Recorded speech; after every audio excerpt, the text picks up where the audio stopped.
Alors l'imprimerie a été créée en 1956 par Lucien Reich et je l'ai reprise en 2015. La société a commencé, c'était une imprimerie de labeur. Elle a commencé par faire de l'emballage pour l'agroalimentaire, pour le beurre, pour les sociétés laitières. Et on a fait du forfait de ski en typo. Et voyant le marché qui commençait à grossir, on est passé en flexo à ce moment-là. Et la flexo a été développée grâce à l'agroalimentaire. Nous avons choisi l'aéroled pour 3 raisons. Un gain de productivité, économie d'énergie et ainsi une sécurité aussi au niveau du séchage. Aujourd'hui, l'électricité a beaucoup augmenté, donc l'intérêt était quand même économique d'aller sur du matériel qui consomme beaucoup moins. Et l'autre côté est écologique parce que effectivement, si on est plus économique en termes de consommation d'électricité, on est automatiquement plus écologique. Nous, dans notre logique, ça nous paraissait évident que pour réduire l'impact environnemental, il fallait aller vers ça. C'était une question de timing, à un moment donné, de savoir quand est-ce qu'on allait y aller. De plus en plus, la clientèle est soucieuse de ce que leurs fournisseurs s'engagent auprès de l'environnement. Donc régulièrement, on répond à des questionnaires fournisseurs où il y a cette rubrique-là qu'on met en avant, forcément. Le fait de pouvoir conserver du mercure et de pouvoir mettre du LED si besoin était pour nous un critère important parce qu'on travaille des vernis techniques qui pour l'instant fonctionnent sous mercure et ne sont pas encore forcément complètement développés en LED. Ça simplifie en fait la transition. En cas d'adaptation, de surprise ou autre chose, on peut revenir légèrement en arrière le temps de trouver la solution. Pourquoi l'aéro-LED? Parce que tout simplement il était déjà moins gourmand en énergie. Je pouvais comprendre qu'il fallait du refroidissement d'une manière ou d'une autre. On avait un refroidisseur hydraulique sur notre machine, donc on aurait pu choisir finalement le système à refroidissement à eau. Mais l'aéro-LED était quand même plus facile à mettre en œuvre, il me semblait, et à rétrofiter sur une machine qui était déjà d'occasion finalement. Nous n'avons plus la pression de nous dire si le mercure est en fin de vie ou pas. Donc c'est sécurisant pour les opérateurs également, qui peuvent permettre de rouler beaucoup plus vite et beaucoup plus sereinement. Et un gain de qualité à la fin, évidemment. Donc la seule chose que nous avons gardée aujourd'hui, c'est un fort mercure sur le dernier groupe. Aujourd'hui, il faut savoir que les vernis ne sont pas complètement prêts pour la bascule faible odeur, faible migration. C'est en train de venir très très vite. Donc voilà, nous aujourd'hui travaillons pour l'agroalimentaire. Nous devions sécuriser notre production et nos clients bien évidemment pour ensuite basculer dans un avenir très proche vers cette technologie et basculer en full LED du coup par la même occasion. Aujourd'hui nous utilisons le LED pour tous les process. Nous travaillons à 95% sur des étiquettes adhésives aujourd'hui, mais même sur des produits type Folisette ou des choses comme ça, nous avons basculé sur le LED, toujours pareil en étant beaucoup plus sécurisé par rapport au séchage et par rapport à la migration.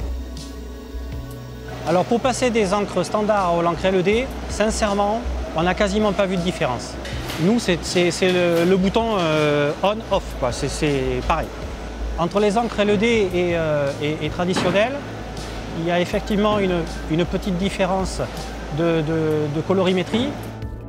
On s'est adapté, mais on n'a pas du tout eu besoin de changer ni les clichés ni les anilox. Les clients n'ont pas vu de différence dès qu'on a changé pour le LED en fait. Effectivement, les encres LED sont un peu plus chères. Mais de notre côté, on va le récupérer avec la différence de performance. Si vous gagnez 10 ou 15% de productivité, le surcoût de l'encre, qui ne représente pas non plus le plus gros coût ou la plus grosse charge sur la fabrication d'une étiquette, bon, est absorbable. Voilà. Donc nous avions la gamme Ancora de chez Flint et nous avons basculé sur la gamme EcoCure La transition a été beaucoup plus facile que l'on pensait. La colorimétrie a été quasiment la même, mais pour les clients, ça a été une opération blanche pour eux, tout allait bien. Au niveau des colorimétries Quadri, à part une toute petite baisse d'intensité, mais rien d'alarmant, nous étions comme avant. Et au niveau des Pantones, nous avons réalisé jusque-là, malgré notre petit retour, 80% de nos Pantones existants de la même manière qu'avant. Donc cela nous a rassurés pour le futur et nous a rassurés encore une fois de passer sur le LED. Alors nous mélangeons nous-mêmes les Pantones aujourd'hui et nous les réalisons de la même manière qu'auparavant. Et nous n'avons rien changé du tout. La transition se fait très naturellement. Je pense que la qualité de production est directement liée à la qualité du séchage. À partir du moment où vous séchez correctement votre encre, déjà vous avez une meilleure résistance en surface. Et pour le coup, ça peut générer ou éviter en tout cas de la non-qualité chez les clients. Pour le coup, ça donne aussi, on ne se préoccupe plus du vieillissement de la lampe ou d'ajuster la vitesse. Bon, il faut quand même faire un petit peu de nettoyage, mais à proportion, c'est quasiment rien, quoi. C'est beaucoup plus rassurant. Là, on a trouvé du confort surtout. Et des opérateurs qui ont repris un petit peu plaisir à travailler sans avoir derrière eux dire « Ah là là, je vais encore avoir des problèmes, il faut que je surveille ça. » Voilà. C'est plus du confort et de la sérénité qu'on a retrouvé. Le gros plus, vraiment, c'est le gain de rapidité, enfin la rapidité, le séchage plus facile et plus important dans des vitesses plus importantes, et également le démarrage et l'arrêt des fours qui nous permet de gagner vraiment du temps sur nos productions aujourd'hui. Ça n'a pas énormément évolué sur notre travail, on n'a pas vraiment eu un changement important au niveau de notre rythme de travail au quotidien, mais c'est vraiment ces temps de séchage et de démarrage qui nous permettent de passer d'une production à une autre plus rapidement et donc de produire un petit peu plus vite.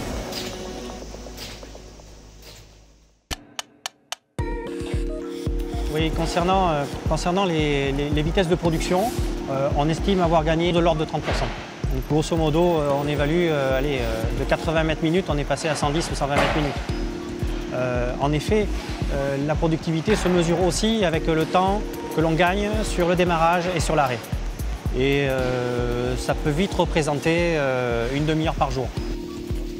Les économies d'énergie, donc il faut reconnaître que quand vous avez 160 watts au centimètre multiplié par 15 groupes et que tout le monde est en fonctionnement, que quand la machine est à l'arrêt, elle consomme encore 30% de sa puissance, oui, à l'arrivée, ça fait une différence. Oui.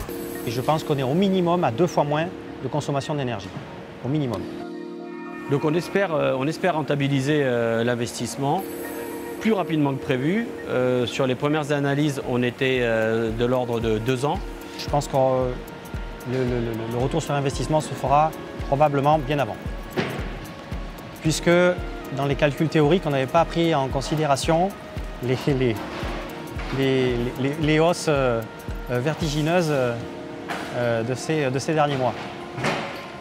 Et encore que nous, on a été un petit peu épargnés parce qu'on avait des contrats qui nous protègent encore un peu. Enfin, on n'échappera pas à la hausse de toute façon. Pour résumer, la transition, que du bonheur. Et je n'ai qu'une chose à dire, let's go pour les autres. Si, mais si je devais conseiller mes confrères de passer plutôt à ce système, c'est vraiment une économie donc d'énergie. C'est un gain de vitesse. Donc on est vraiment sur du gain et de l'économie. Mon point de vue sur le système LED, convaincu. Convaincu parce que c'est moins gourmand, parce qu'il y a moins de maintenance, parce que c'est fiable, parce qu'il y a moins de chaleur, moins de déperdition. Enfin, j'y ai pas trouvé encore beaucoup d'inconvénients. Allez-y, pourquoi c'est pas déjà fait?